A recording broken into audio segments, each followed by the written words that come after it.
Okay, so Okay. good afternoon, everyone. Hello.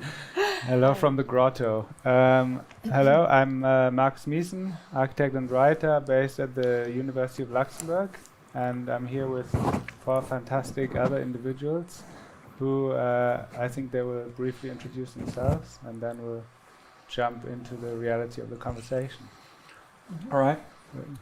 We do a round, I guess, which no one can see but us. I'm Ludwig Engel. I'm the director of Studio for Immediate Spaces at Sandberg Institute, which is part of the Rietveld Academy in Amsterdam. And I'm a futurologist and urbanist. Hello, my name is Francine Kane. I am an architect and I am currently a PhD candidate, doctoral researcher at the University of Luxembourg. I also worked as a curator, which I do also from time to time. And yeah, I think this is all. I am pretty much interested in the topics around man-altered landscape, climate change, and spatial policies.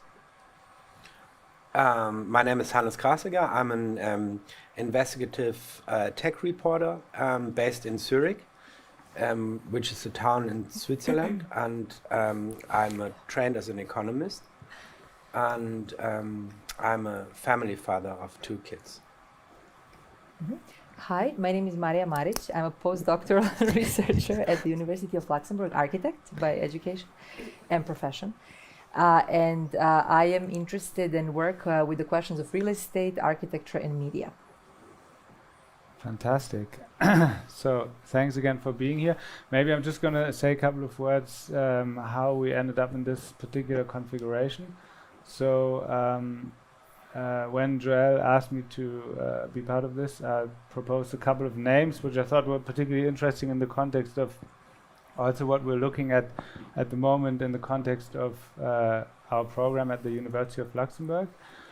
And so my own research is circling around issues of participation and cultures of assembly.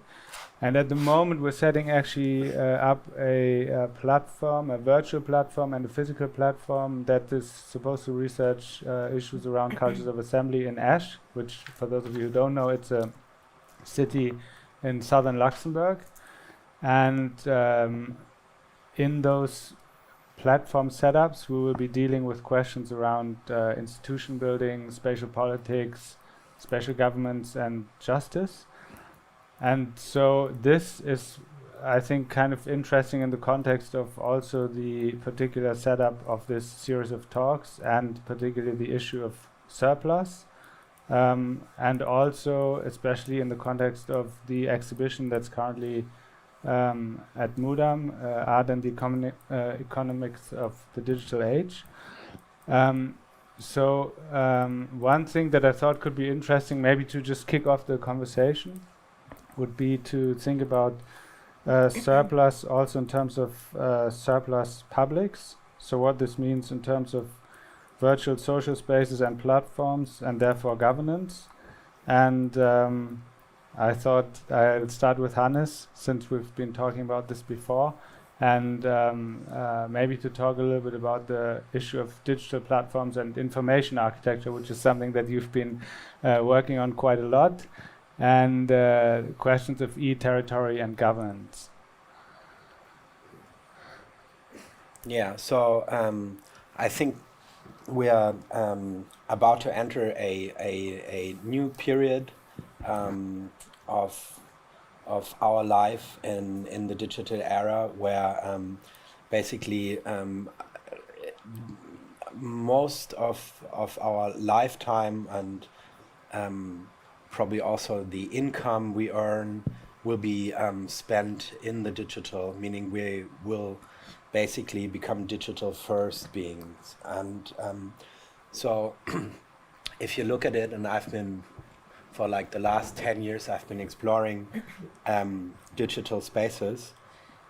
If you look at the spaces that we are currently spending our time in, most of them are more or less archaically governed spaces, meaning that what we can see there and how we can interact to other people is governed according to a more or less pyramidal governmental model, meaning there's an owner of the system or a system admin defining the rules for the platform or the search engine or the site that you're visiting.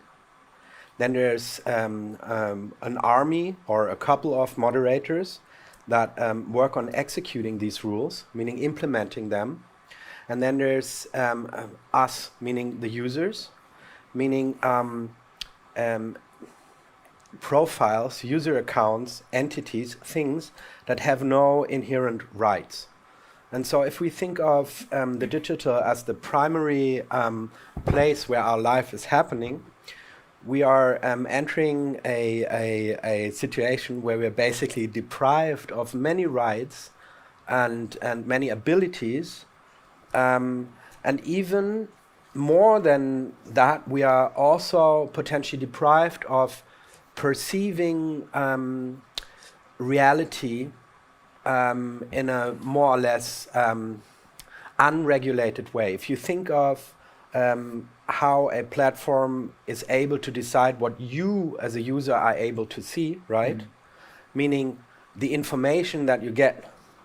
And this is where we are coming to the idea of information architecture. Information architecture for me is the idea of what kind of information are you going to be able to receive and probably also send on a platform, and also how are you going to be able to interact with others or the platform, right? And so this is information architecture. And think of it like, think of the difference between going to Twitter or going to Telegram or going to Instagram or Facebook. You have different options of what you can do, what you can see, what you can send, and you have a different set of rules that are set of how you can behave and exploit the potentials that are offered, right? So, and these rules, and this is where we come to platform governance. These rules, the platform governance is what manages the information architecture. So underlying the information architecture, there is information governance. And as I said, the governmental scheme is more or less pyramidal. And it doesn't see us as a form of sovereign entities. So we're more or less economic subjects, perhaps, but not on a rights-based level. And that also, for me as an economist, I'm not talking about human rights here, but I'm also talking about property rights, meaning on a platform, I don't even have the right to own myself, meaning I can be deleted at any time and for no reason. And there's not even a right that I get the information why I'm deleted. And so all these rules were made and all these concepts were made in a world and for a world that didn't think of the digital as a permanent long-term future that we're about to live in forever, and B, a world where it was easy to kind of like switch platforms, where it wouldn't actually matter if you get your account deleted, right? And now that we're about to enter, and I'm concluding, a world where we will basically be digital first and live most of our daytime, probably even in virtual environments, such as the one Mark Zuckerberg was recently promoting as metaverse, then we have to consider if this form of platform governance has to be rebuilt, and how the world that we're going to build has to be shaped in terms of information architecture.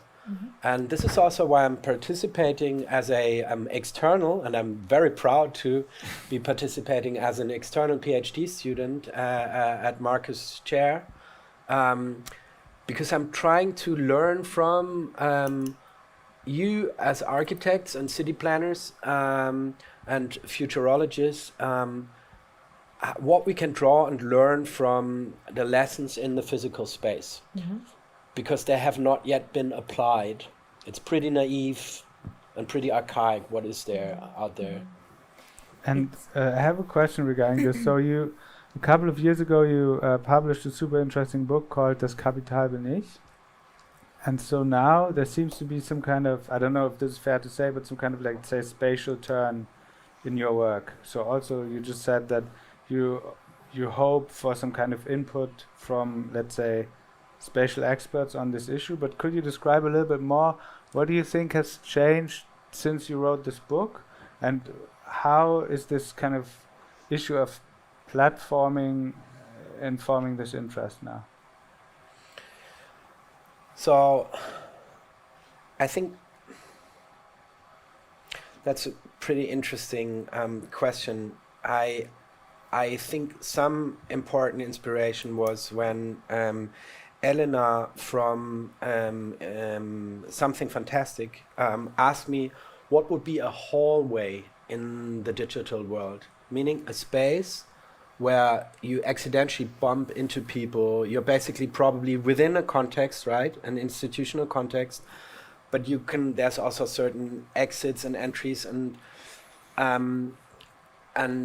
that was one thing. And then there's this idea of think of a physical wall and how architecture is actually information architecture. So a wall does not only, it separates spaces, right? So a wall could help you to separate the public from the private space just by blocking the information who is behind that wall, right? So it creates privacy. Then you put in a window, so a certain amount of information, let's say visual information, can pass, but you can't access because there's no door, right? Enter a door, right? So I thought, like,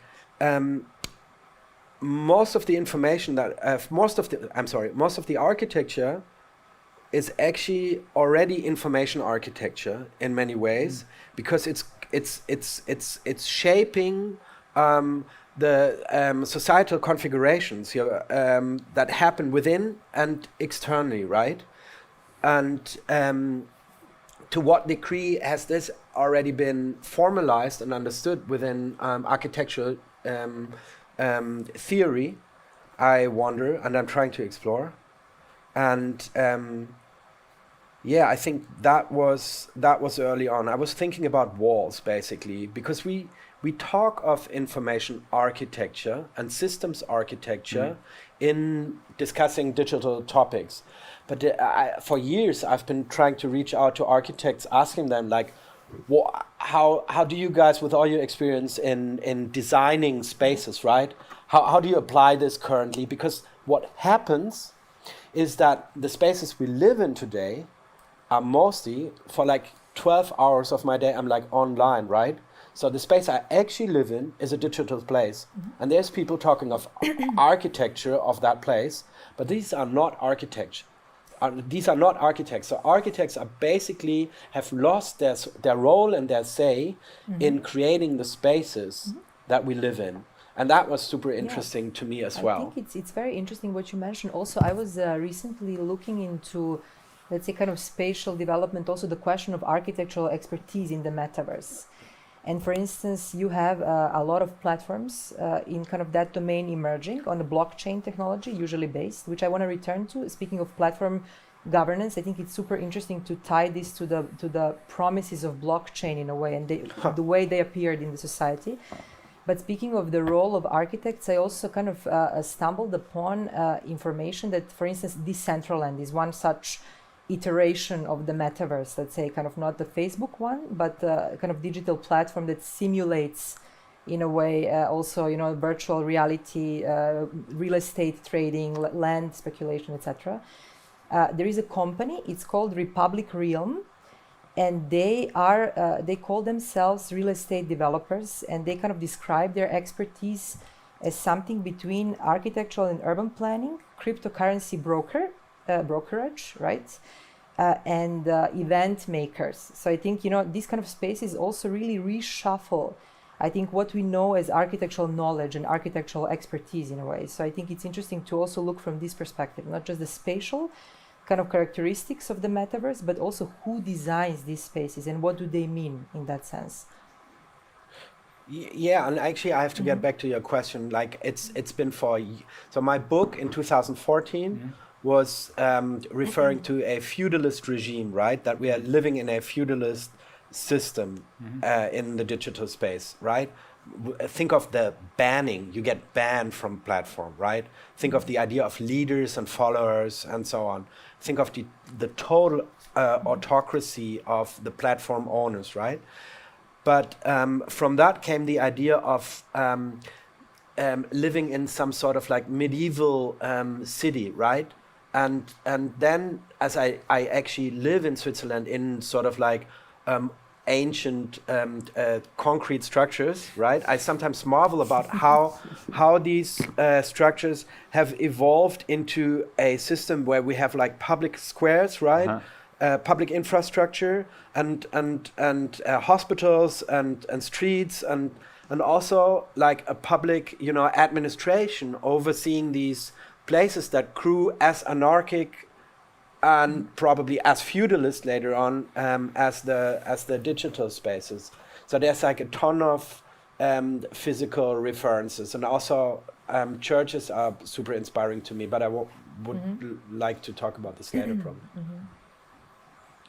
Maybe Maria, could you also say something about how this material that you just talked about also touched on questions around digital commons, maybe? Yeah, also the question of surplus, I think, is kind of super prevalent there. I mean, what these, let's say, early platforms, at least this is my kind of initial research conclusion from the research I did so far. I think they are really kind of the way they function right now. So they operate on this, let's say, very ambitious promise of blockchain technology that kind of promises to abandon precisely what you described, this feudal system of platform capitalism. So blockchain kind of assumes distribution of value and distribution of information that exists without the center, right? So there is a chain, right? A blockchain practically. It's a kind of ultimate decentralized system of, you know, information transfer. But what the platforms actually do in real life, I think they represent some kind of very vulgar translation of land and real estate speculative practices that we have on the ground into the digital domain. So I think in a way blockchain kind of legitimizes, it almost appears as a narrative that legitimizes now the novelty behind these projects. But in reality, they are mostly about land and real estate speculation just in terms of any capitalist development. So I think it really opens up the question of commons. For me, it seems like a very, very kind of, you know, like a tipping point question. I mean, I have no clear answer to that question, but I think it's a super important, you know, future, let's say, development of these platforms in a way. To kind of rethink them through the terms of commons, yeah.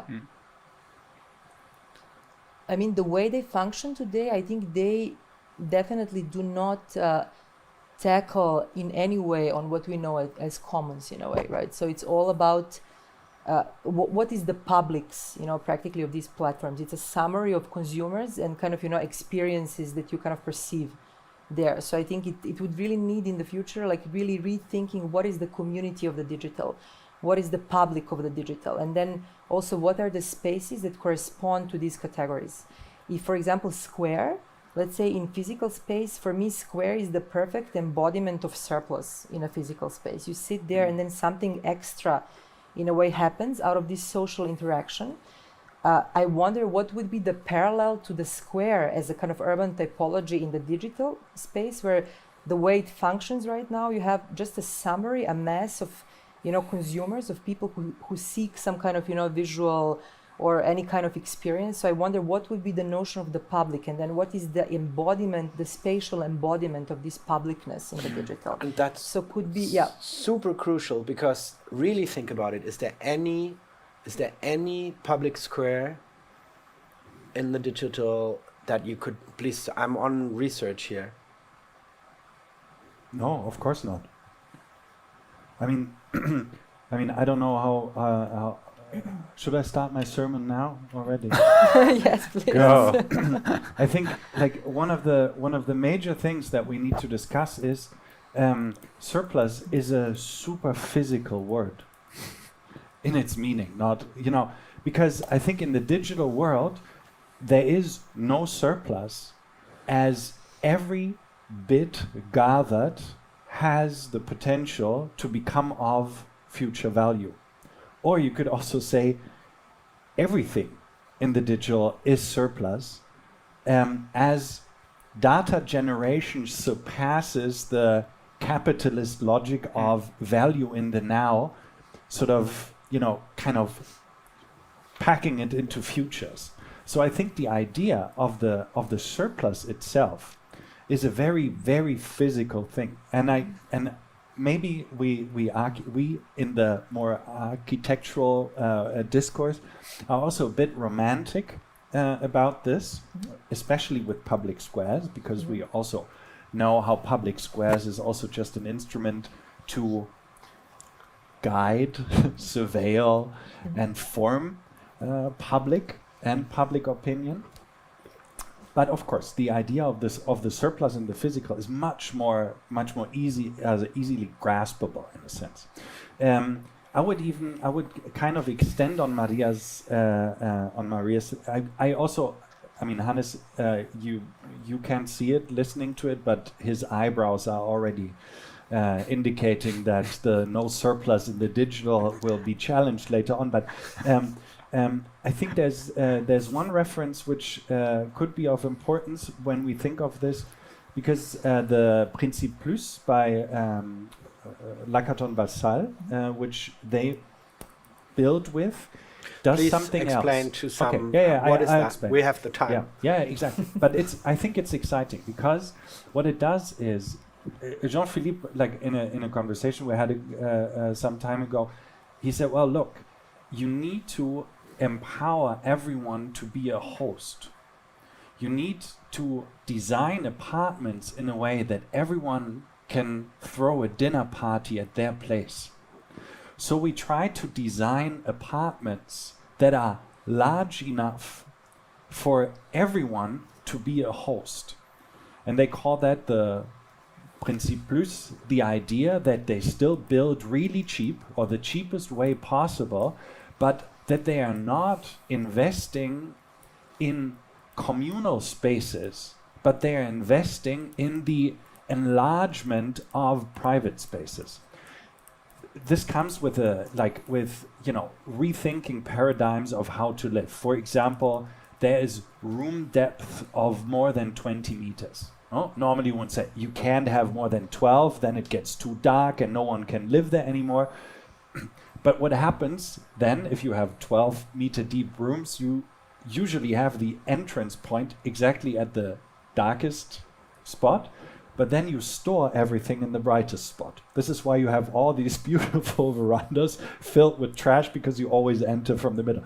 So if you have a really large room, you can reorientate the entire idea of how you live and store everything where everything is already dark, where you don't want to be in the first place.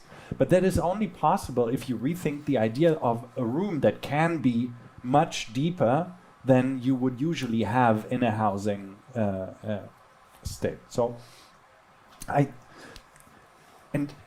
is a certain empowerment of this surplus, because you literally give back agency to everyone to design their part of the platform in the architectural context. Right. And I'm not saying I know how to translate that into the digital realms, but I think it's super important that this is something that is still in debate in the physical architectural discourse, and that is still something that when we talk about commons, about community spaces, about how to come together, is also a bit of a outsider's position. Not to say we need to collectivize and come together, but to separate and keep close to each other. There's just another example, Abdul Malik Simon, a Singaporean ethnographer, whose analysis of the Jakarta, let's say, city planet, and he's not like of the cityscape, where hardcore religious positions and hardcore progressive LGBT groups literally crash in the same spaces, but instead of separating them, they keep a culture of distance within vicinity, and because of the contested spaces, they can't go anywhere else. They all have to meet in the same spaces. And how do these spaces look like in that?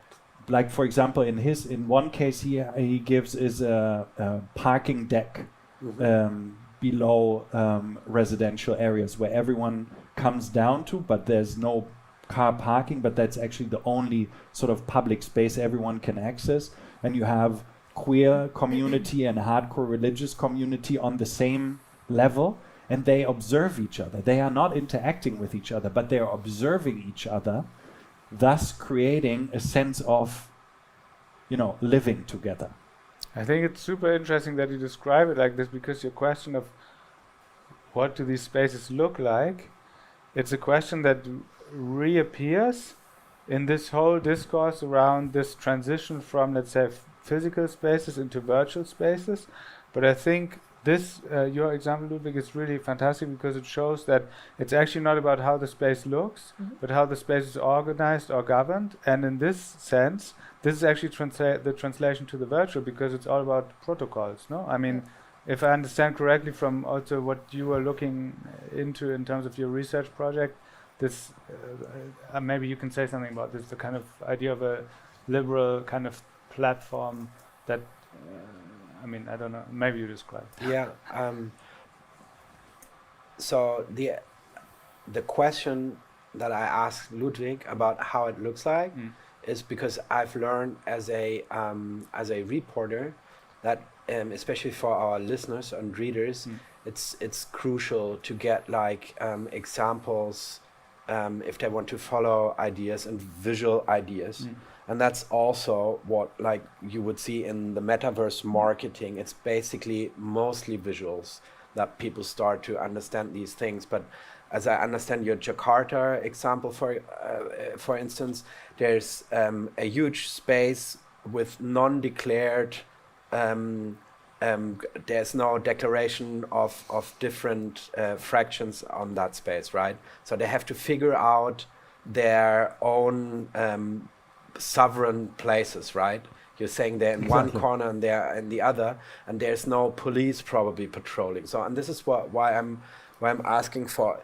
You're absolutely right. There's two ways that a democracy can happen, right? Democracy can happen on the level that it's sort of granted by a king who hands over a certain amount of sovereignty to its subjects, just as in Luxembourg, for example.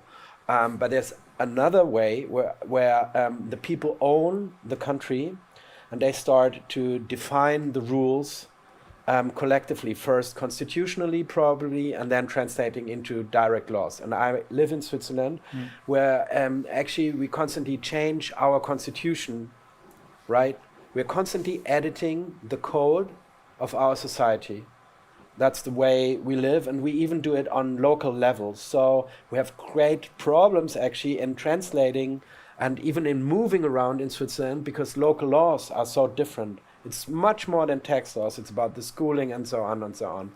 But all this happens on an even higher idea, and that would translate in a technical language into protocol. What is behind the constitution that we've created and that we are still constantly editing?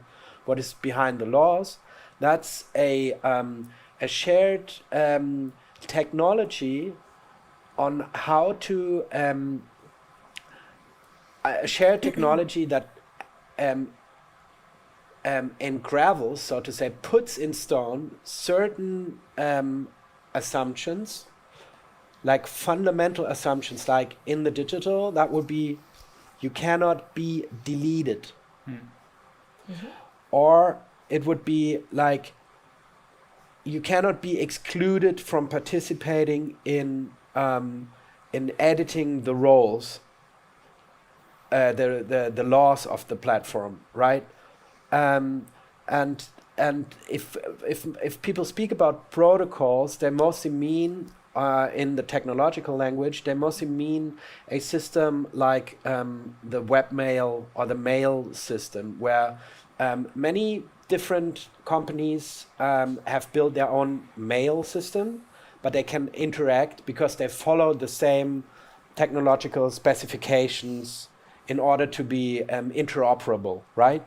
So you can mail from Gmail to Yahoo and so on.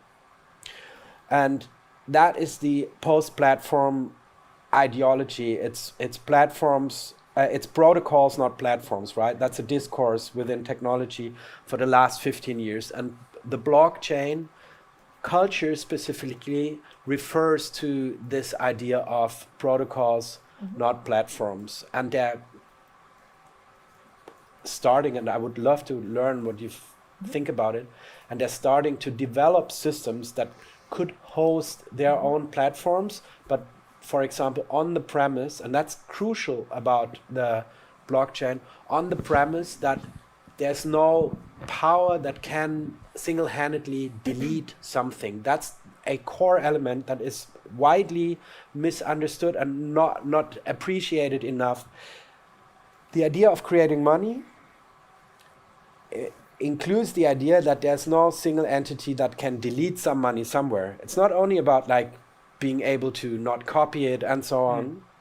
And so this sets in stone the precondition, one of the preconditions for building a protocol that would enable a democratic participatory system, that we have a technology now or a protocol now that would help us actually moving from the status of a deletable user to a something that is we call this self-sovereignty, or that is sovereign in a way that only itself can decide to kill itself, right?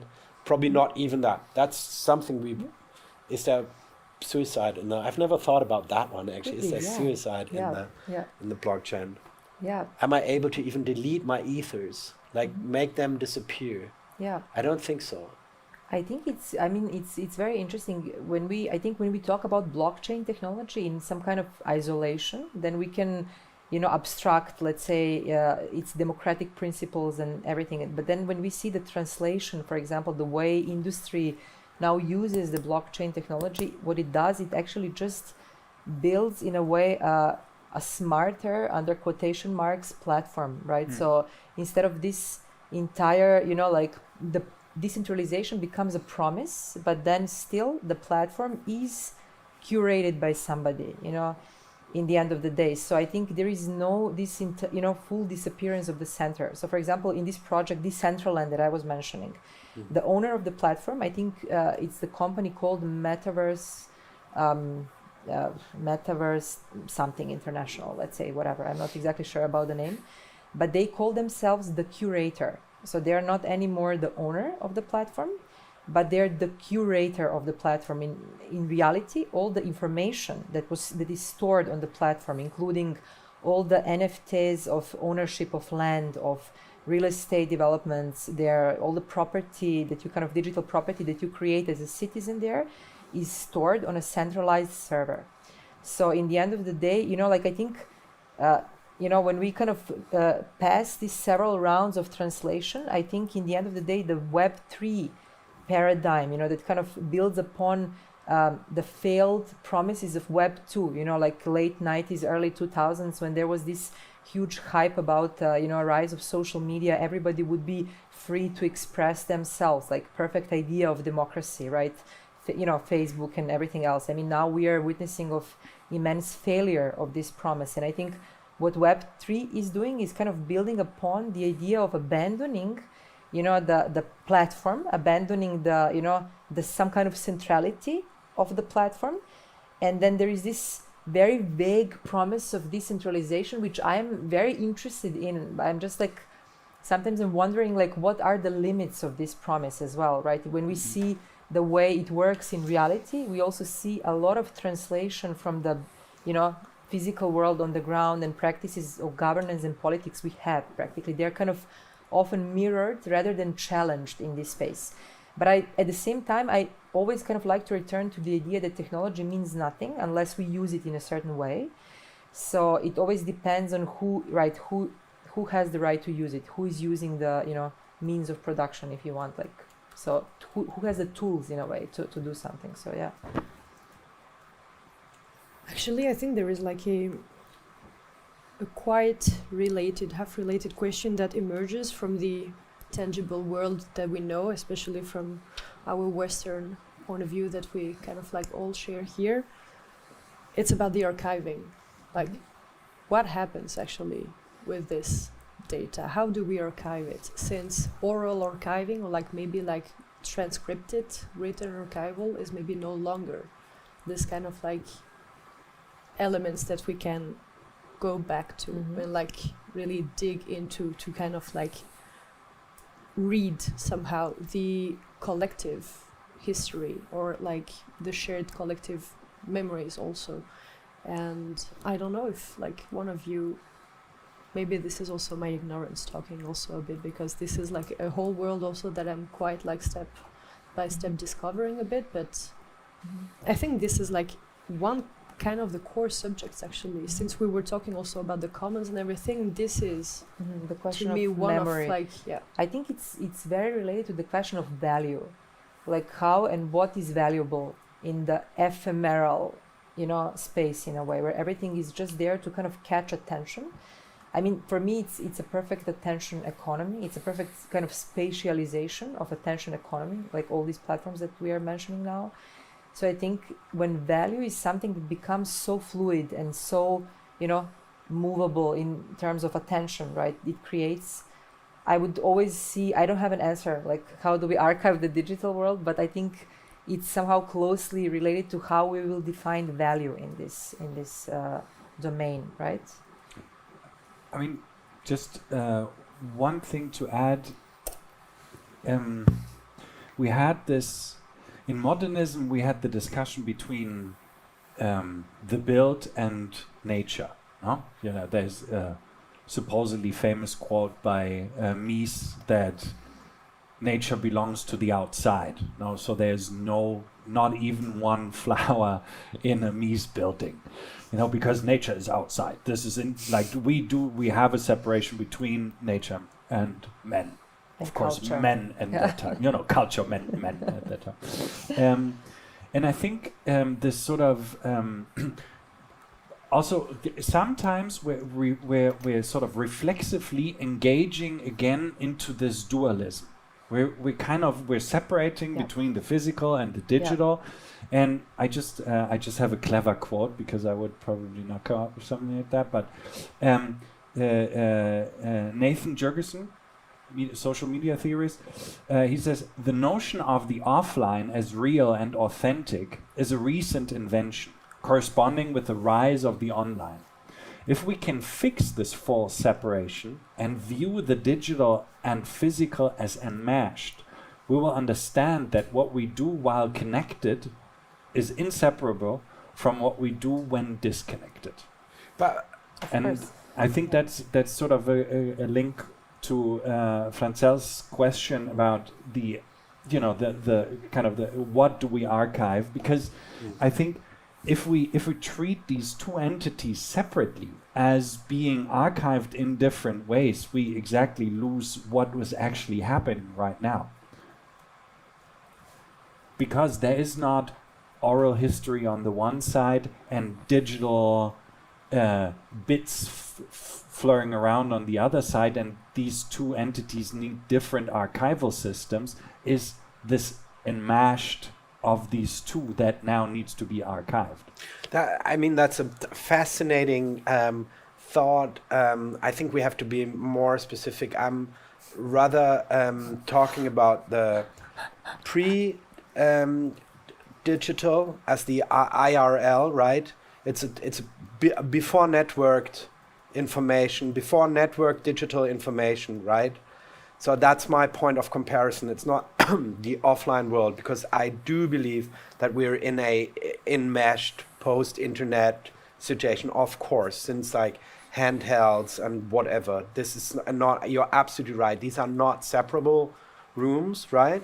or spaces and so on. And that's exactly what is inspiring my thinking of applying spatial knowledge and spatial practices on this new enmeshed situation, right? Because I do actually think what happens offline, online and offline is totally the same in a way, or totally correlated, and that even makes it more important to think about the questions of information architecture and governance systems, right?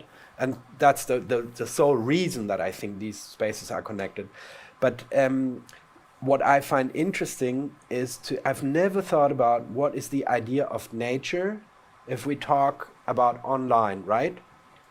And one thing that just came to me whilst you were speaking, and probably this idea is not solid, is like nature, the strange, wild things that are still online. We're not yet in an embodied situation, right? We're not yet in an embodied digital situation. So it's mostly cognitive. So it's mostly things that people like say, forms of communication. And the nature from the perspective of a platform owner like Facebook, whatever, would be wild, untamable things that people are doing, right? Think of shitstorms, right? Think of, and that's also probably what I would see as closest to a public space. Because things are happening that are beyond the pre-planned order of things. It's not curated, yeah. It's not curated because they have not yet developed the instruments to sort of like manage the platform when things like that thing happening. And this is also what I'm doing in my journalistic practice currently.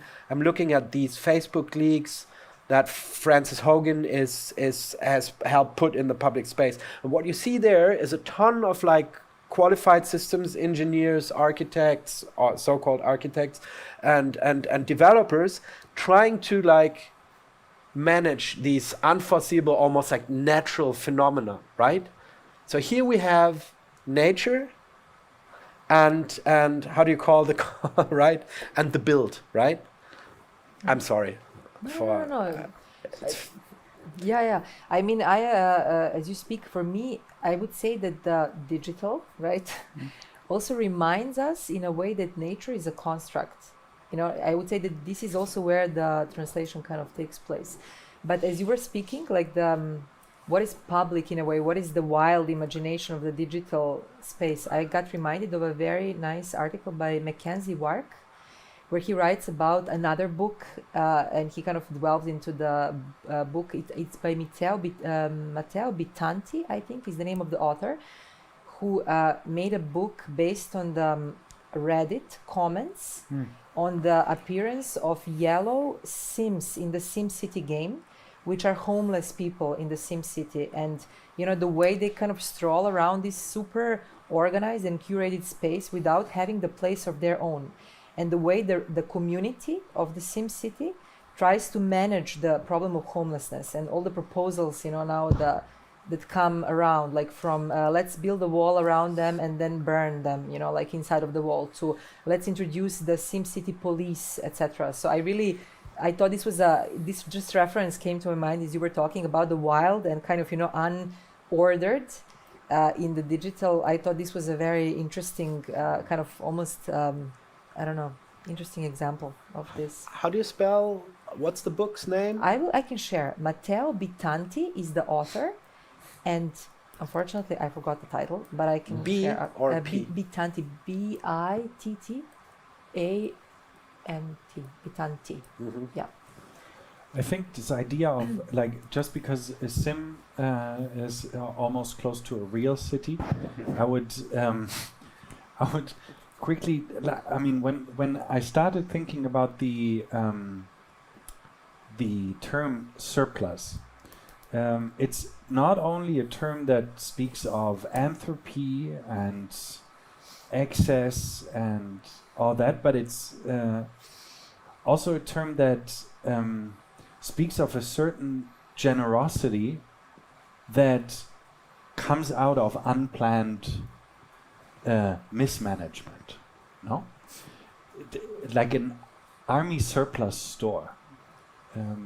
offers something that is not being put in use by the ones who contracted it to be produced, and they channel it into a sort of non-existing market because there is no demand, but on the very low end, so they actually end up selling something for way less than it's actually worth,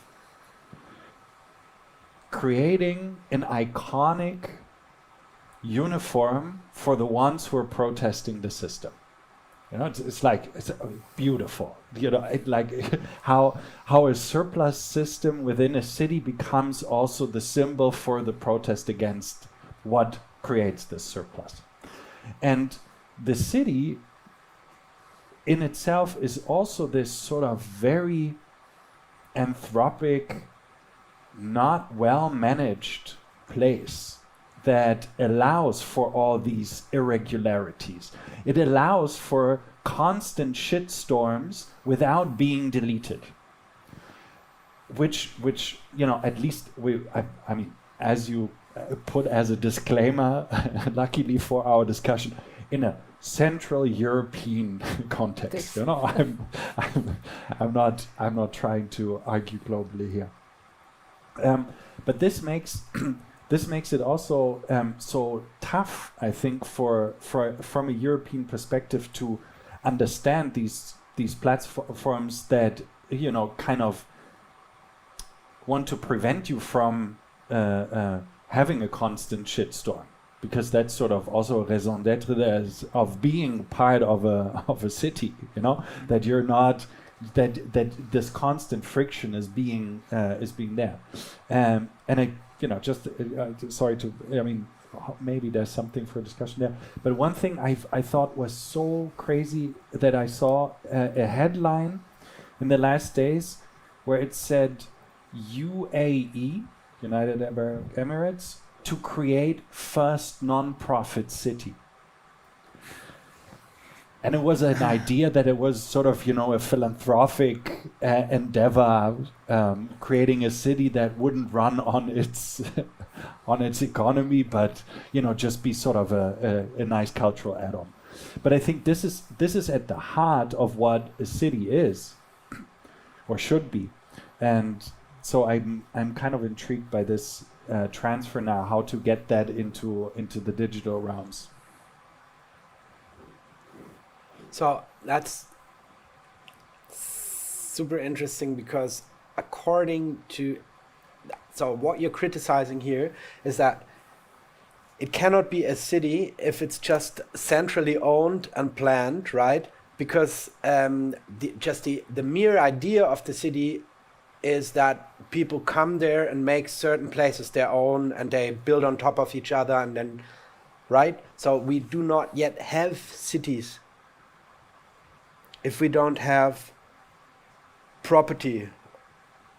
And so probably we should quickly define what Web3 is, because we are constantly referring to it. Web 1 is the idea of the old internet, like you set up a website, right? Basically you can go there to read something. Web 2 is like, oh, you can now comment on the website, leading to Facebook, like there's like interacting on websites, right? So it's read and write, it's communication. And then Web 3 is the idea of, hey, just like in Web 1, you have your own website, it's your space, right? Plus the benefit of communication, meaning you read, write, and own. That's the promise of Web 3. That will be the promise of, now here's the land. And they're actually, as you said, Maria, they're literally referring to stars and galaxies, as in the case of Tlon Urbit, and many other systems where they're actually selling land right now. There's a land grab happening. Yep. And yeah. I mean, maybe in order to pick up the audience, could you maybe explain from your point of view the difference between community governance online and opposed to Zuckerberg's metaverse speech? Can you repeat the question? So, because we talked before, I mean, this was not part of this conversation, but about the metaverse speech by Zuckerberg. So the metaverse speech is. Did you watch it, Maria? I saw it. Yeah. So probably you go ahead. It doesn't. I mean, it's a tricky question. I would say he doesn't really reveal a lot. It's really like a 1 hour long advertisement. You know, I don't think it's. And he is a robot. I would say after watching this 1 hour long advertisement, I think they don't. There is practically. I mean, technically answer what I got at least from this speech. There is a kind of platform. It's called Horizon. That will manage the metaverse. The metaverse would take place probably in the next 5 to 10 years. So it's still a speculative project. The first iteration of the metaverse will be called Horizon Home. So the first thing they plan to do, and I think this brings us back to the beginning of the discussion, is really to spatialize nowadays, right? So everybody has a kind of opportunity to build their own virtual home, right? So to kind of make this space homely in a way, to, you know, I think it's one important aspect. But when it comes to governance and community, these are still quite vague concepts in this talk. So, I mean, Facebook is running the platform, that's clear. Actually, Meta, the new company, is running the platform. And community is discussed more in terms of how can we sit in a kind of common space, common virtual space, and consume the content. So I think in that sense, I would say there is, I don't know if I can extract something more meaningful than that from the talk that I heard. So maybe that's Hannes, already, you want to add? Yeah. That's a brilliant summary. So for like 90 minutes, Mark Zuckerberg is more or less like showing just the surface layer that includes many like more or less spatial things, right? So it shows us rooms and bodies and people, and now you can do things that you can't do, like flying around and switching your physical appearance and stuff like that. But as we said, the core promise of Web3 was not that we have fancy surfaces, but the promise was that we would be able to own a thing, right? And so there's not much talk, as you said, about the governance and about ownership, but there are two references. So one reference is that he's saying we want to create portability, meaning that if you're in the, let's say, Horizon or metaverse, and you move over to visit your friend in the Twitter space, right? And you have some clothing that you bought, you want to bring it over in order not to show up naked or just need to buy a new thing, right? So think about you having a fixed avatar that you're taking over to the other place. I mean, these are all ridiculous ideas. People will laugh about that so hardly in like 5 years. But just the first step into a future is always trying to translate the old media shapes into the next thing, right? So here Zuckerberg goes and promises portability, but it's not yet clear who sets the preconditions for the portability, who will define the rules. And then there's a thing, so it's an empty idea of Web3 he's promising. And so as a journalist, I'm used to look at how many, what is the word a person uses most often? I always count. And in that presentation, it's the word creator. It's a niche word. Most of you don't even know what a creator is. I didn't know it that much as well. But creators are people who materially live from digital artifacts in some way. Steve Bannon is a creator of negative online sentiment, right? And mass movements. Or an influencer is a creator of a certain feeling for a followership, right? People who produce software programs could be creators, right?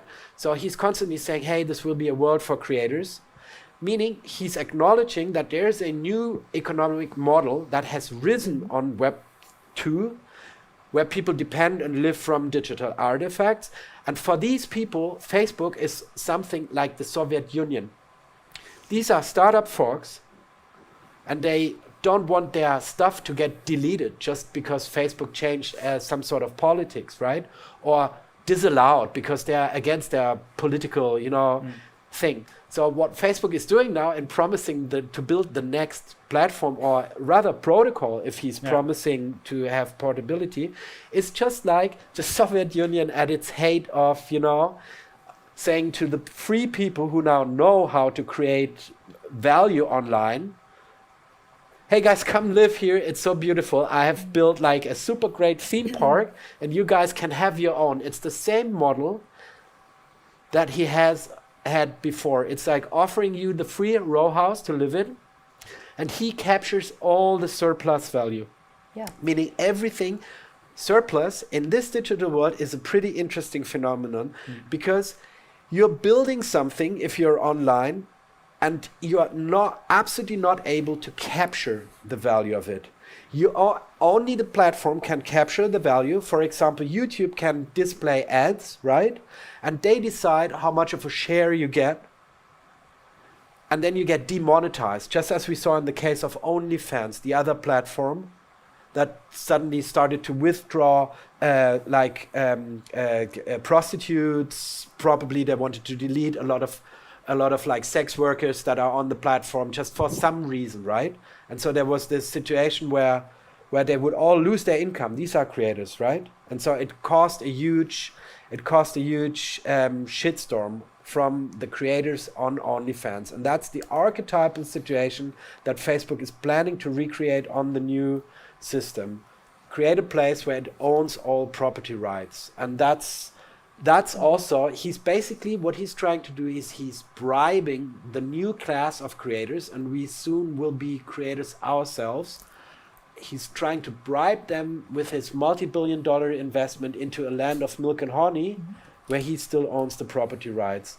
And the question is whether these new and still shaky and very naive and unformed Bitcoin illusionaries and blockchain visionaries will be able to provide an alternative land that feels equally good and well, or at least decently well, a place where they are basically not offering a nice row house, they're just offering some wild, moony terrain with no plants on it and nothing, right? And will creators move there or into the nice row house? And that's why he's appealing to creators all the time.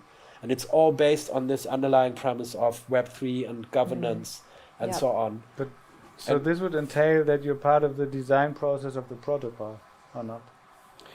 Right. So there's no offer to become part of the governance. For governance, in the video, Facebook or Zuckerberg calls in Nick Clegg as a representative quasi-politician, politician on his own payroll, and ask him, how will we manage the safety? Yeah, we'll take care of that. Okay, and then he saps him off, actually. That's the funniest part of it, like after like 2 or 3 minutes.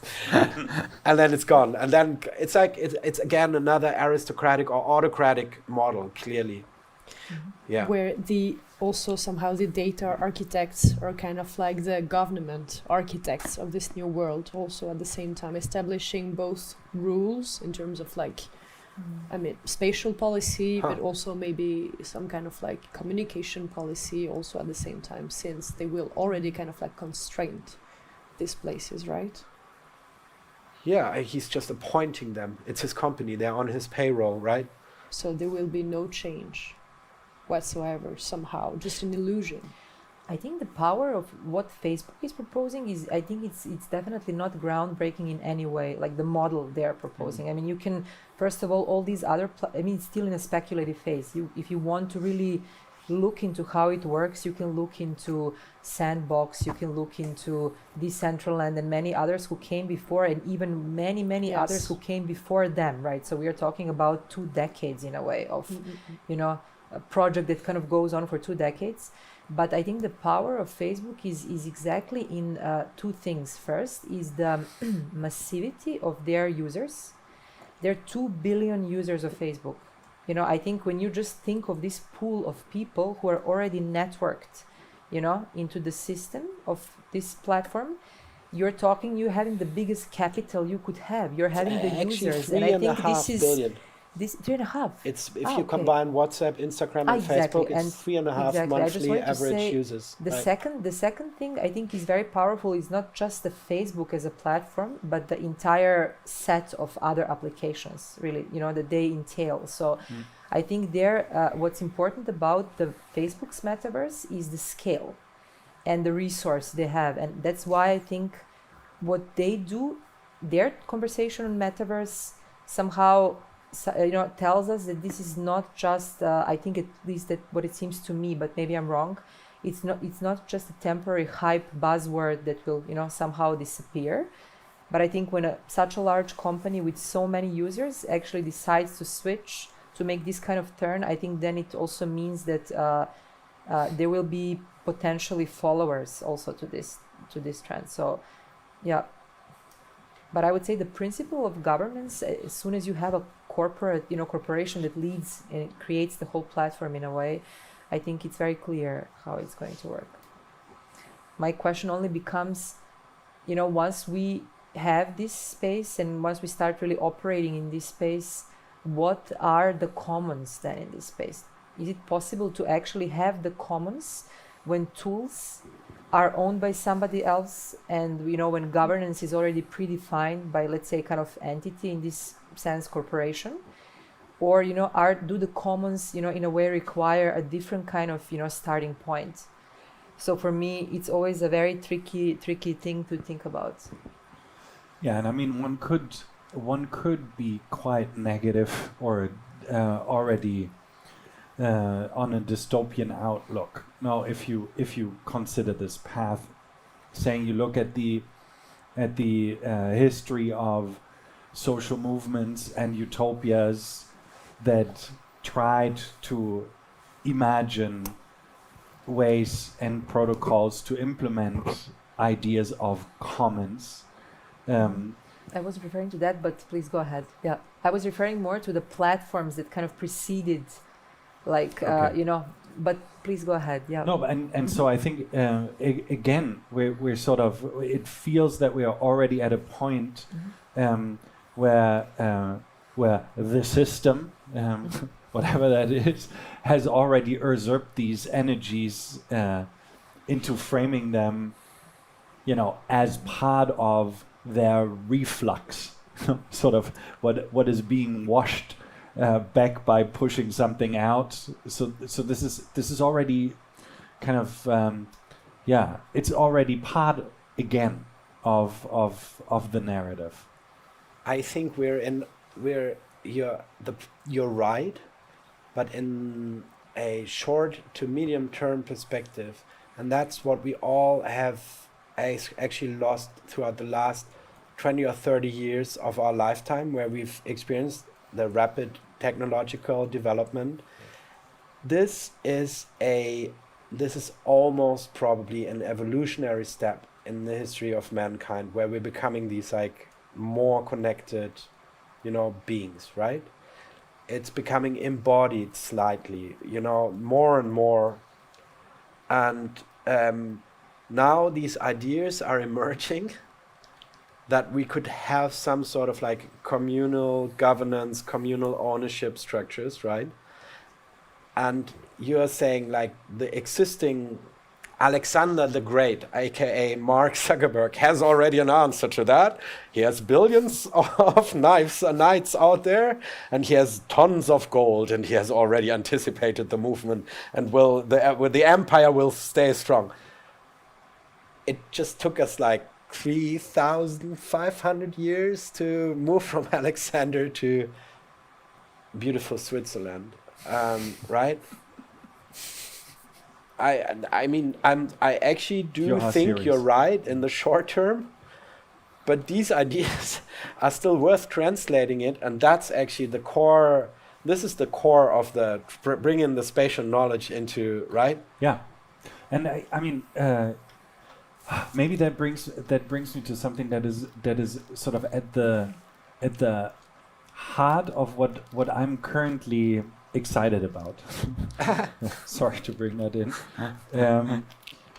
But I think for the last 10 years I lost interest in architecture as a space designing entity more and more because I felt it was so toothless, you know, and even like the slight excitement with Keller Easterling's active form, where you at least grasp that there could be something architectural in all that. It's still, you know, it kind of, I don't know, but I think there is a quality in design that excites me again, which comes a bit out of the idea of prefigurative politics. The idea that you would be able to install a physical base of people collaborating as living together as an exclave within the existing system, prefiguring a future that would be better in one way or the other, but not putting it into a distance or into a dream or into a narrative that is there to approach, but to actually try it out in the present, but not in the hippie sense of going to the countryside and installing your own commune, but staying inside the existing society and kind of performing this coming society within the society. And you're probably not going to follow me on the example I give you now, but I think Zuccotti Park, as an epitome of Occupy, was such a strong spatial movement that it actually created new forms of interaction online and offline. But it wasn't, you know, going to the countryside, having someone with a little bit of money to spare and trying to keep up the good mood until you know, someone turned foul and turned the whole idea into a dystopia. But really kind of, you had the I'm super idealizing this concept, but you had the broker, you had the Wall Street broker going to work every day and seeing these people practicing their ways of teaching, being with each other, you know, actually living, not protesting his way of living, but actually showing an actual alternative to this way of living right there. I'm not saying this lifestyle is good, this lifestyle is bad, but I'm saying there is a potentiality of a spatial designer, of someone who can actually help manifest these spaces, help activate and program these spaces to make this sort of parallel universes that are still deeply entrenched with the existing system real. There's actually a really interesting image that comes to mind in the context of what you were saying, which was Tahrir Square, when they took the first drone shots, actually, you know, because usually you would see footage on the street level and it basically looked pretty chaotic, typical kind of protest footage. And the moment that you see it from above, you actually realize that it's like super curated, almost functionalist city with different kind of pods of content and interaction. So I thought it was super interesting. Just for everybody who's not like 30 years and older, what was Zuccotti Park? You're so mean. No, that would be my editor asking me. He would say, granddad. Great example, but probably nobody knows it anymore. Could you just quickly describe so that I get you correctly? What was Zuccotti Park? Zuccotti Park was the Occupy's movements in base camp in New York City. When was that? That's a good question. 14, 15, maybe? No, I think 10 maybe. 10 or 11. I think it was 10 or 11, but I'm 11. not 100% Yeah, 10 or sure. 11. Yeah. Okay, have to do some even Googling earlier than now. that. Yeah. Wow. Okay. It's even earlier, I think. Okay, even now I 2009. get your Nine. now I get Okay. your question. I didn't think it was that much in the past. Right. Mhm. And so what was special about what happened at Zuccotti Park, and this again goes back to the question of protocols, governance, information architecture. 11. 2011. Great. So Occupy started in 2009, and Zuccotti was like Okay. the climax of the Occupy street That's what I protest heard. movement, Yes. right? In New York. at In least, New yeah. York City, right? And what they had was this wonderful language that helped them to coordinate non-hierarchically, right, and make decisions as a community in a group. Is that what you're referring to? I'm actually not referring so much to the way they communicated, although that was what has been afterwards imitated and I think also informed a lot of progressive communication cultures or how cultures of assembly actually are organized. But I also meant that in order to sustain it in Zuccotti Park, there was a lot of what usually you would have coined support infrastructure. Wow. There was daycare, there was medical care, there was food provision, there was psychological aid. There was basically everything one would need in order to be able to be a protester. But through all that, the idea of being part of that and protesting through care work, protesting through cooking, all that suddenly became an idea of how, you know, a small community could actually do help each other. That's brilliant, because this refers, you've raised the question of decentralization. The system you described in Zuccotti Park helped the protesters disconnect from central powers. This is why they set it up, so they couldn't get blocked by the centralized power structures, right? They wouldn't depend on the hospital to accept them because they had their own medic service, right? Just as an example. And so there's this notion of decentralization, and it seems to be a spatial notion. I'm not sure if the word is even spatial or not, right? But there's Nathan Schneider, a researcher at Boulder State University, I think, or Boulder University in whatever. So Nathan was one of those Occupy activists, and he was a reporter as well, like an activist reporter, I think, and he became this like a scholarly analyst of community governance and decentralization, and he put out a paper. What do you actually mean by decentralization? So if you think of a decentral system, you guys know this much better than me, I guess, right? But I read this and I thought, like, yeah, that's what I'm actually feeling. There's like a model where you have, you know, no bigger knots in the system, or there's a model where you have like tree-ish structures. And where does decentralization actually begin?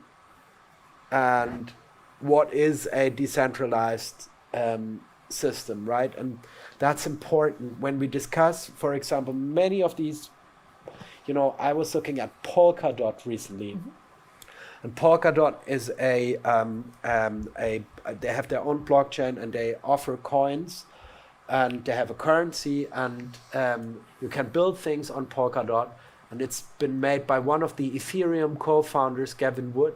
And they have like a governance structure, but in that governance structure, the people who make the laws are basically, there's just like 10 people in the structure, and these are the founders of Polkadot. There's an election system, but actually nobody's using it because it's probably built by some layman people who think about politics, but they have probably no fundamental knowledge of how to build a participatory voting structure that actually makes those people using Polkadot or building on Polkadot participate in the governance as well. And this can be used as a trap. Hey guys, here we are. Here's your decentralized system. Just come in. Actually, it's centralized. Yeah. Because it makes it hard to vote by intent. But So maybe, yeah. that's the openness. The Wikipedia promise, no? Yeah, and so this is the design question. Right. But I would quickly, just before it's lost, I mean, the decentralization aspect is one. definitely but I think another one is much more powerful, because the decentralization aspect, you could also say, has been true to every utopian commune ever built. Is it? Because, well, they all try to be self-sustainable, stepping out the system most of the time geographically, and it's sort of always, it was always an idea to step out of the system, become self-sustainable, to not be dependent on the system anymore, and come up with something new, and then maybe find more followers that would also all drop out of the system, you know? And that you can do it left and right, you can do it with Fourier, and you can do it with Ayn Rand, doesn't matter. That always works like that. But I think the most important moment is where the neighbors of Zuccotti Park start bringing in medical aids and foods, where the neighbors of the sealed off Hong Kong University go in, provide food to the protesting students every time, you know, the police tries to come in and crack them. And so that it's not decentralized in a way that it's somewhere else, but that it actually has these spillover moments where suddenly the law-abiding citizens feel their duty to abide the law is actually to support these. And you know what I mean? There's this, and this is the powerful moment. It's not this moment of autonomy.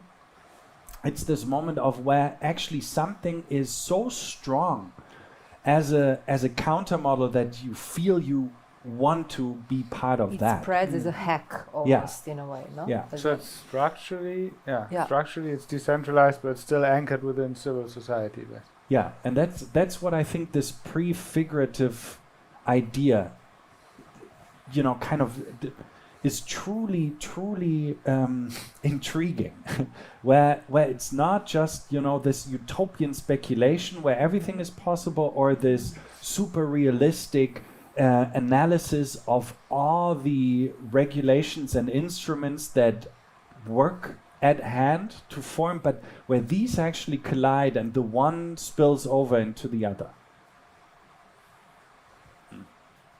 I'm not much further with that thought. I must But admit. that would actually Isn't this Easterling's active form? Like, how would you, for example, connect it to what she writes about?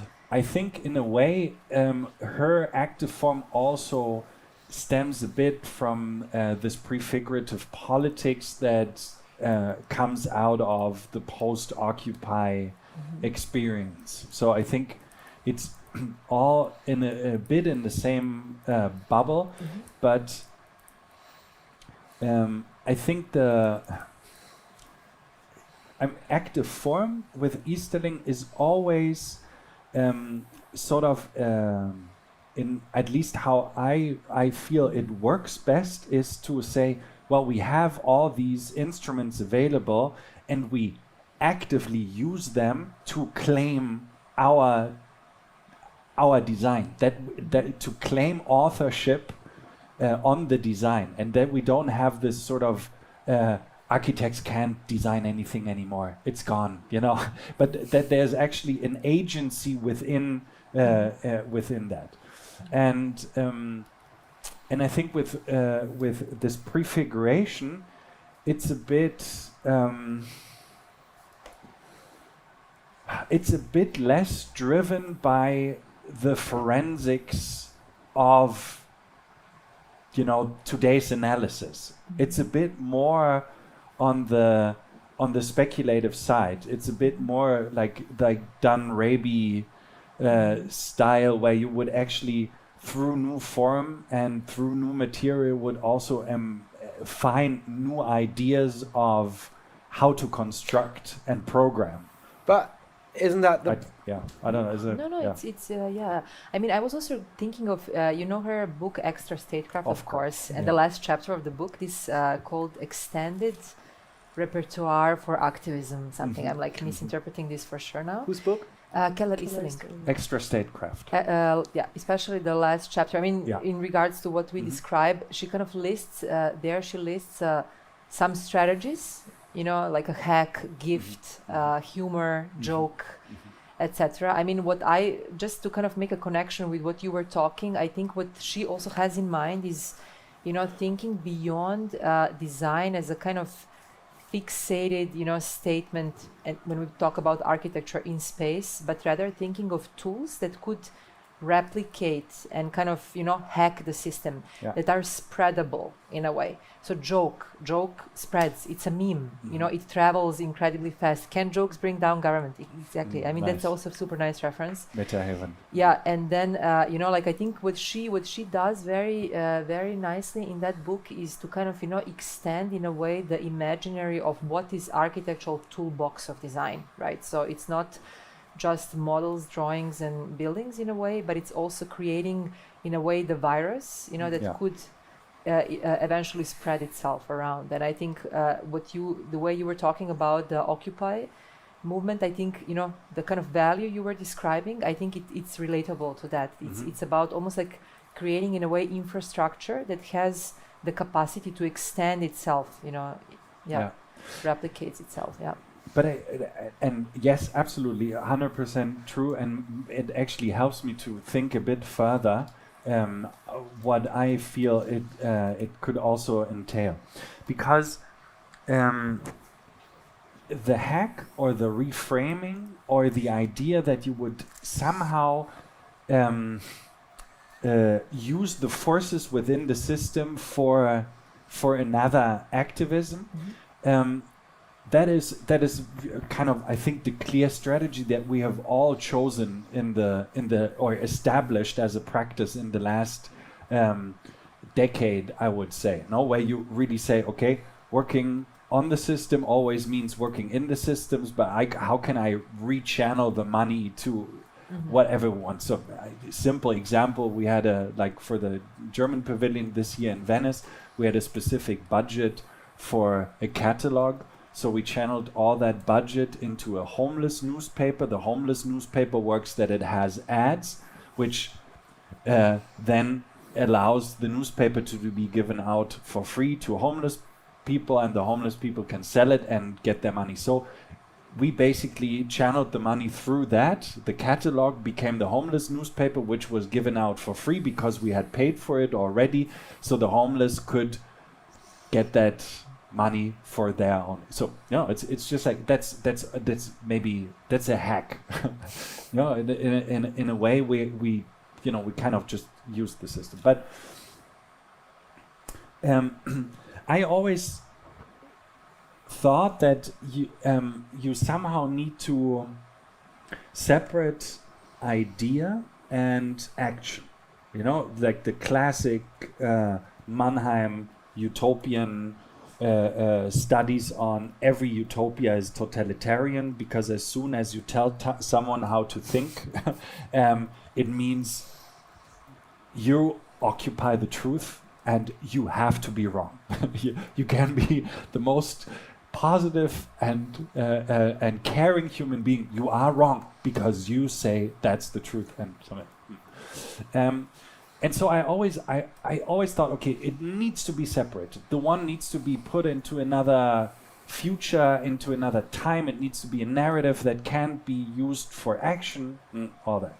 But this prefiguration, I thought, but if you really establish a complete system within the larger framework, if you're not only hacking the other system, if you're not only kind of sucking the energy out of the enemy, but you're actually creating a positive nucleus or a nucleus of other energy, that would really change the conversation also about the power of speculative ideas. Yeah, but and that's yeah. But I think I said it like I just came to that thought with your question. So I'm not I don't know if it holds up the next 5 minutes. And that's I think where we are actually now. So I really do not like the meta haven joke you just showed, can jokes bring down governments? Yeah. Because bringing down governments appears to be one of the easier tasks of our days. There's quite many tools, some of them are jokes, and many of them are actually jokes. I'm not interested in hacks anymore, because hacks presupposes a given structure, and I find like exploits, right? So I'm fed up with the idea of subversion and counterculture and all of these things that are implied. So I think the paradigm, and this is also why I'm interested in architecture, is from hack to builder. And so the utopia that I'm interested in is not the pre-formulated configuration, which is a more or less always totalitarian thing, but rather to hand out people sort of like the sand from which they can form their version of the future, like a multifold thing that totally is just different from the centralized top-down structure that is about to get implemented even more forcefully. And this is not just a theoretical threat we're in.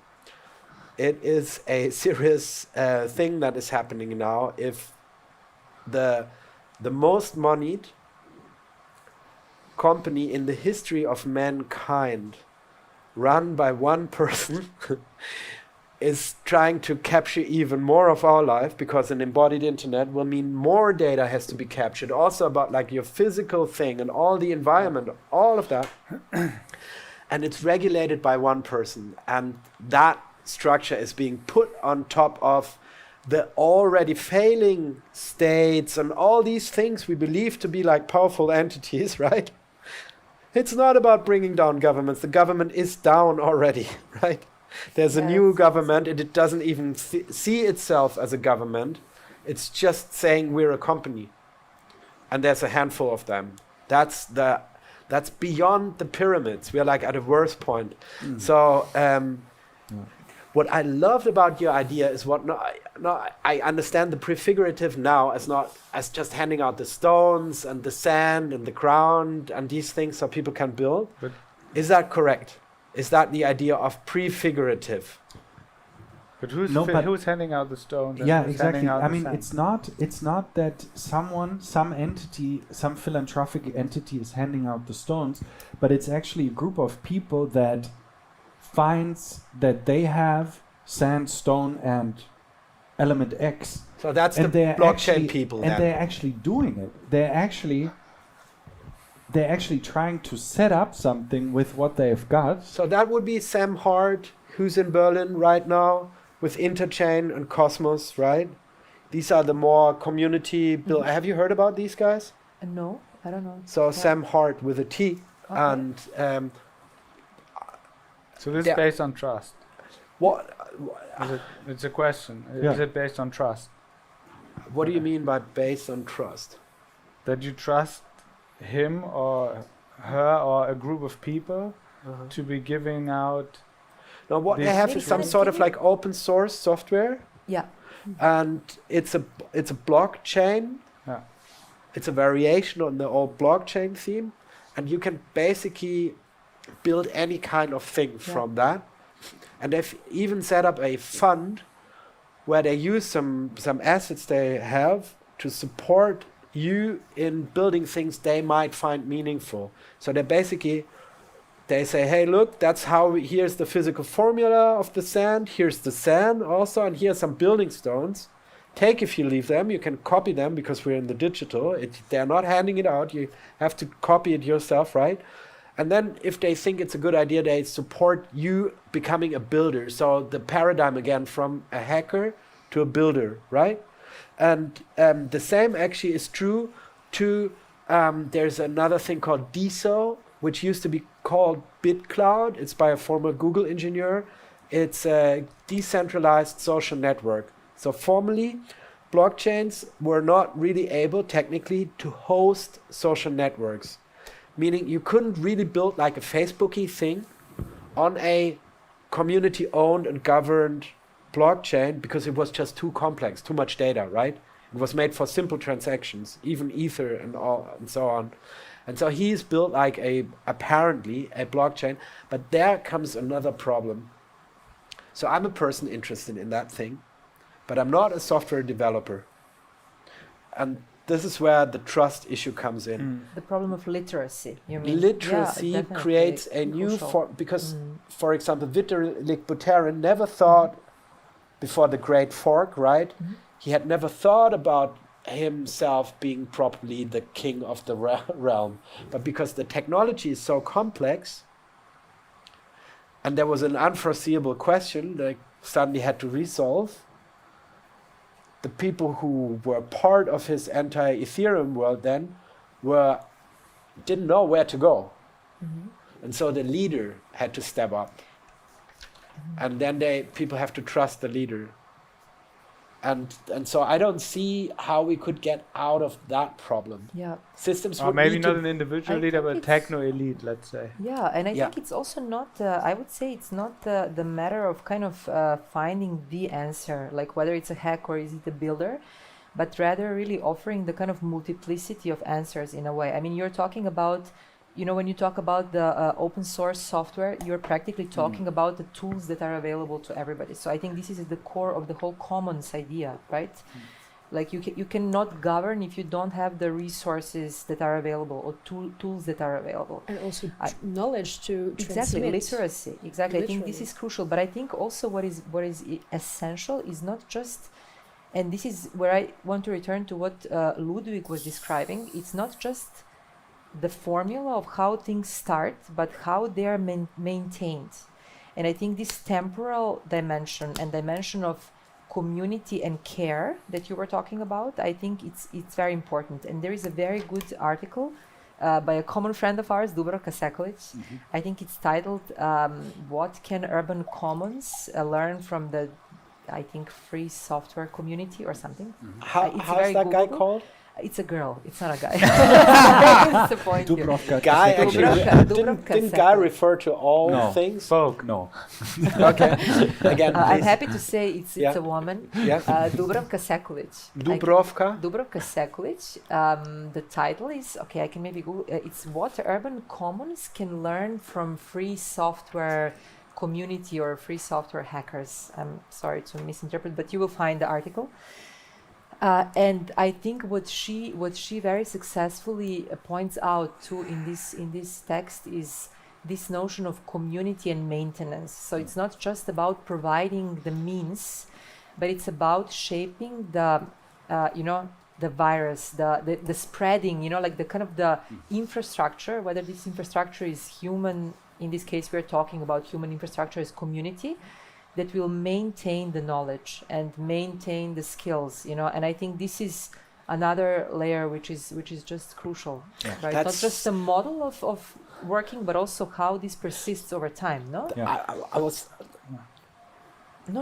Yeah, I go was ahead. talking about this with Marcus before. So I was talking about the churches. I'm interested in churches, and the church.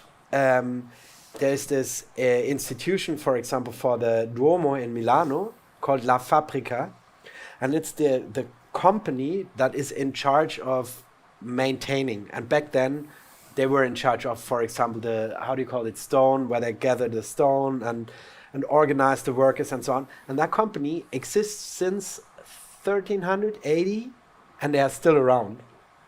And that's basically an analogy to the software community, right? And so that still, even in open systems, is a problem. So if we think of the strangeness of the Signal Moxie Malinpike, the guy who's basically the head of or go-to person when it comes to Signal, the messaging service, right? Or Richard Stallman at GNU licenses. These are complicated characters. Even the Wikipedia founder, right? We used to make jokes about him like 15 years ago, Jimbo Wales. So there are these people who have superior knowledge, and sometimes they have superior access rights. Even within Wikipedia, there's a special function called the Jimmy Wales function that nobody has but him. And I don't know how to get out of that trap actually. But I think I've- it's yeah. interesting, like maintenance. I mean, bringing up maintenance, I think it's also a question of, on the one hand, responsibility, which also touches onto this kind of Wikipedia phenomenon, and also ongoing involvement. Yeah. And, you know, I mean, when we met many years ago in LA, Huh. and when we were writing about this Wikipedia and also the Pirate Party at the time and liquid democracy, I mean, that's also really, I mean, a question of, on the one hand, responsibility, but also on the other hand, scale. And this question of whether you actually always at every point want to involve everyone. And yeah, so it's complicated. But I think the question of maintenance and care can also be helped through technology. Just maybe that's also, I mean, what I'm referring to now is most of the research that we did for the 2038 pavilion in Venice, where we ask experts from various fields to imagine that they came through a couple of crises and we just made it. It's not great, but it's also not as bad as we had imagined. And what does this world look like? And there's one example of a forest that self-manages itself, and that through technology becomes an active agent and is able to actually have Right. people maintain it, but not to what the people think it needs, but to what it needs to become a successful actor within the economic system. So the forest can sell part of its produce to then hire others to reforestate other stuff. Who's that? Talk about the people who do Terra Zero. Tara? Terra Zero. Terra, and who's behind that? Who's It's like some, in this case, actually guys. which guys like what? It's just a speculative idea. It's not a company. It's called environmental personhood. It's Yeah. a legal term, actually. Yeah. It's a legal concept. It's environmental personhood. You can find it. I can share some articles also on this. And it also, I mean, there is this story of the dome in Cologne that owns itself. So the Kölner Dom is not owned by the church or by the city, but it's actually owned by itself. So there's contracts that the dome takes to maintain itself. I think So that's it's a DAO. maybe I It's a don't know. decentralized autonomous organization. Yes, well, if Yes, it so is. the Köln Dome is that already, and I think that's On paper. on paper. Since when? Since whenever Since it like got built. 1,000 years. Well, it's not 1,000 years old, I reckon, but it's ever since. And so I think that is one idea how to also overcome this conundrum. If you give the network the agency and not the founders of the network, there is something could change. There is sorry. Mhm. And maybe another quick addendum to that. We talked with Vince Cerf, and one of the chief technical officers at Google about how to imagine 2038, and there came up the idea of individual, autonomous, personal AIs, so that everyone would be enhanced by their own personal AI that could also be disconnected or stays, as we voluntarily disconnected from the larger network, but it's still a support infrastructure for the individual to smooth access to the collective network. There is actually a friend of mine working with the founder of Fab Lab, for example. I'm trying to figure the name, but I don't have access to the internet right now. And he's called Jonathan Ledgerd, and they're trying to set up a monetization scheme for animals. So the idea is that every animal would automatically register on some kind of like blockchain, and then animals could compensate their predators for not killing them, for example.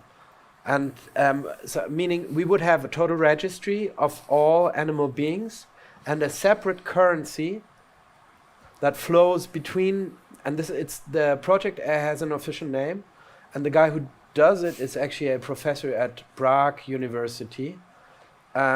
I would really fear for the clever I- wasps to pay off all the birds. I just wanted to say welcome to the Anthropocene. You know, like the man is finally taking over everything. No?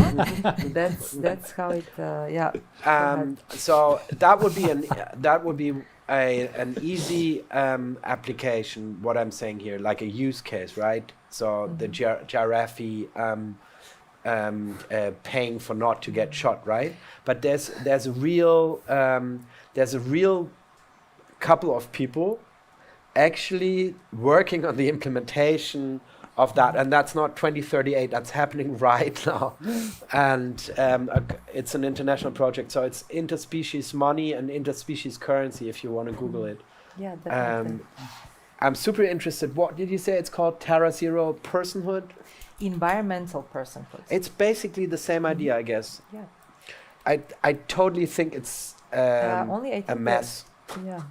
You think it's? I think it's messy. I I don't. think it's. Yeah. Even the idea of identity. For Yeah. example, does an ant have any sort of like identity? Yeah, and also the management, the way we try to suck in then also natural subjects, you know, into the kind of human-made management system. I think it's also very bizarre.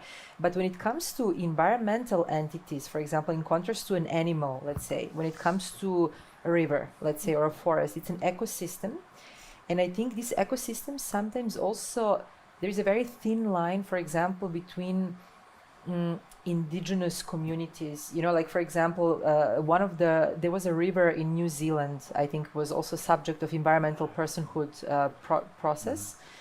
I think there, you know, I think when you talk about management, it also means kind of giving rights to the communities that are, you know, like kind of grown together, you know, and live together with this river or whatever the natural subject is. So I think it's not just about managing the river, you know, in the legal sphere, but it's also fighting for the rights of the indigenous communities, you know, to kind of give back, you know, their environment, both politically, economically, etc. I think there is another dimension. When we talk about putting animals on a blockchain, it sounds a bit scary to me. I don't know what others think, but maybe I would like to find out more, really, what this is about. But coming back to what Ludwig, you were mentioning about the dome in Keln, right? Cathedral in Cologne. Cologne, yeah. Exactly. So I don't know if you saw, there is this project at ETH Zurich, which created a lot of fuss and kind of media traction. It's called No One Someone, written NO1S1.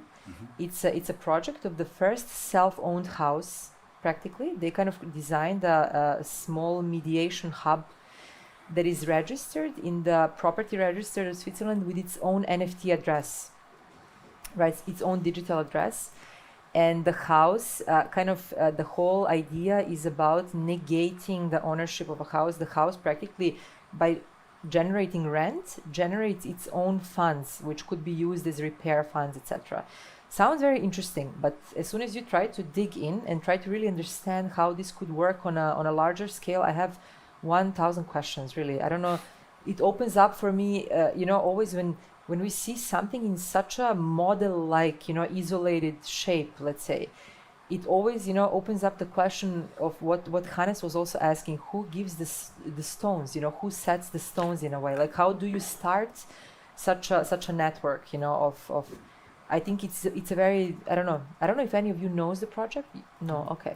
But that's the DAO thing Exactly. that It's Vitalik decentralized Buterin autonomy, talked about, and that is actually based on a book by science fiction writer Daniel Suarez, who wrote a fascinating trilogy called Demon, and it's about somebody like who set up it's like a person that could be the Google founder. He basically he basically gets killed, and his program starts to like set up a scheme. Yeah.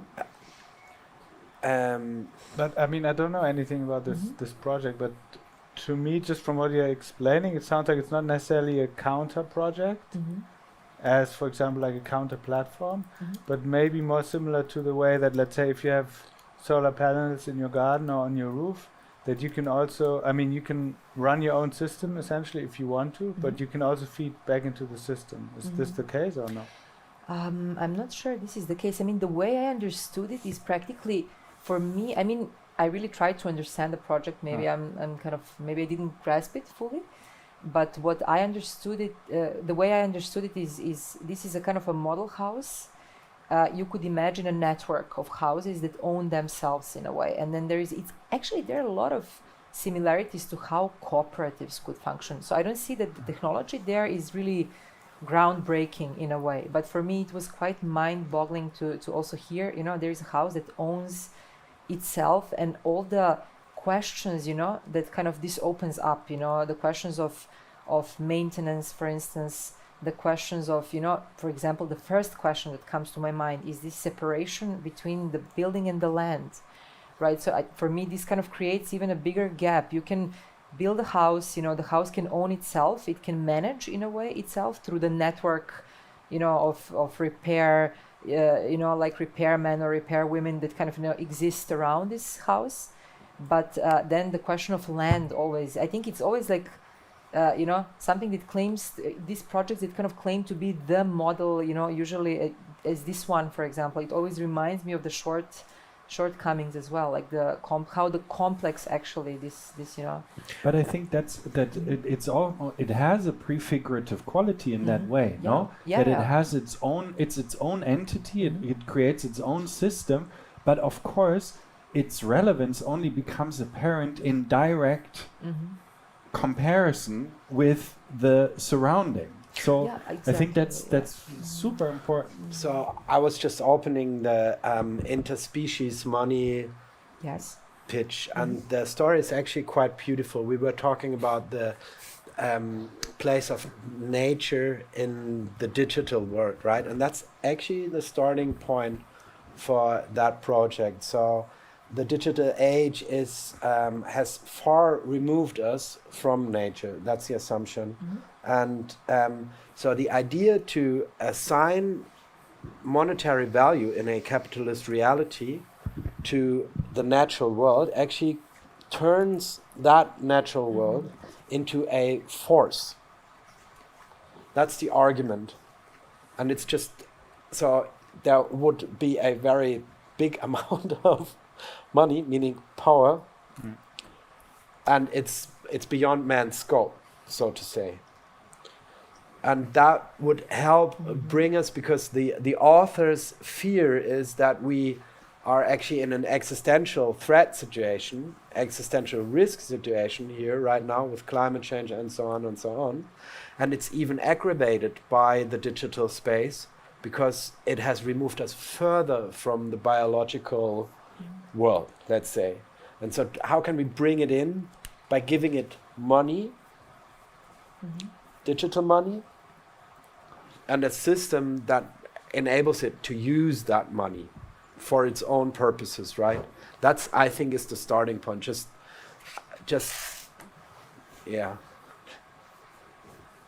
We come to money then as power again, no? In a way, which is reality. Yeah, I guess. Yeah. But yeah, is it similar, Ludwig? Maybe you know more about Bitcoin. This was part of the German Pavilion in Venice, the project Bitcoin. I think it was in one of the videos. I cannot. Yeah. Bitcoin. I cannot remember exactly well how it worked. It's also it's similar. Yeah. It's a similar system. Yeah. Yeah, and it's also. The activity of bees generate value, and then if you care for your beehive, you are contributing to the value that then goes to the, like care for the bees in a way, no? Exactly. Something like this. Yeah. It's a big allegory in Yeah. a way, no? Yeah. And it's also again like the idea that you would really, this sort of there was a bit of a, I think a couple of years ago, there was suddenly this misunderstanding of caring for the planet would mean to actually take the non-human actor's perspective, trying like, I'm a rat now, I'm a tree now.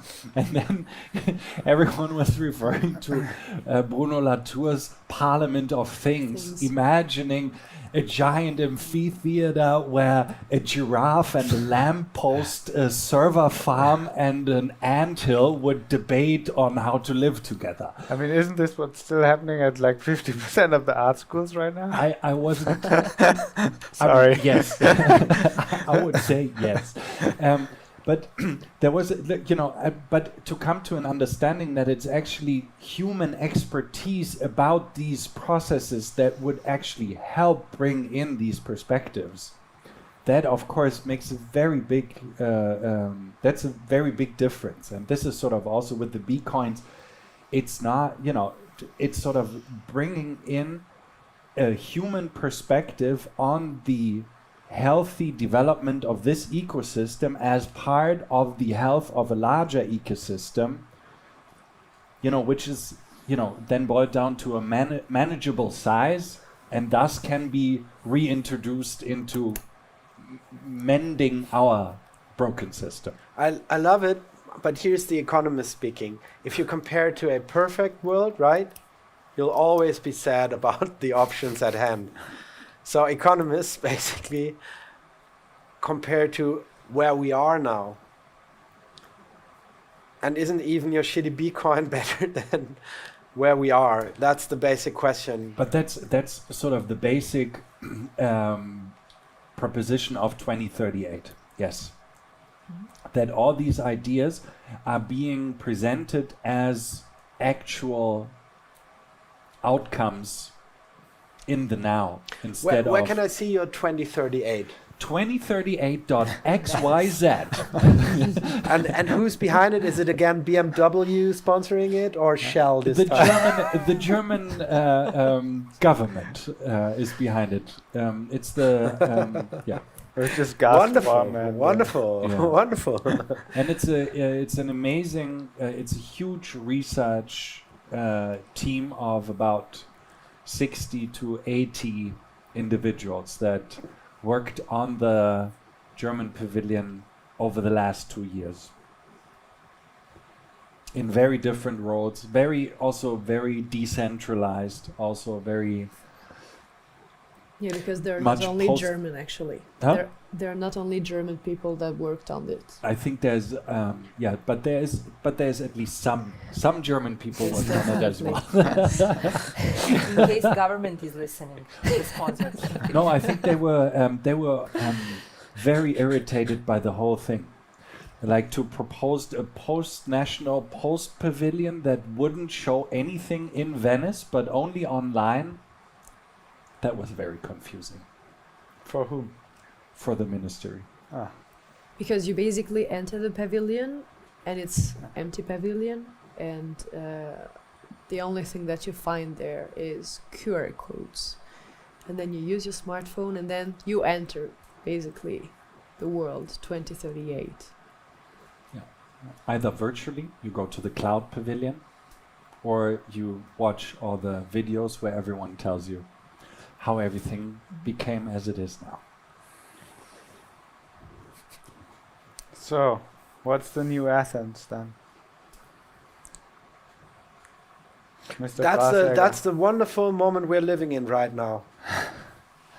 So, as stupid as it seems, we're like pre-Athens, or we're like early Athens right now when it comes to creating this encompassing digital, physical, phygital thing here, right?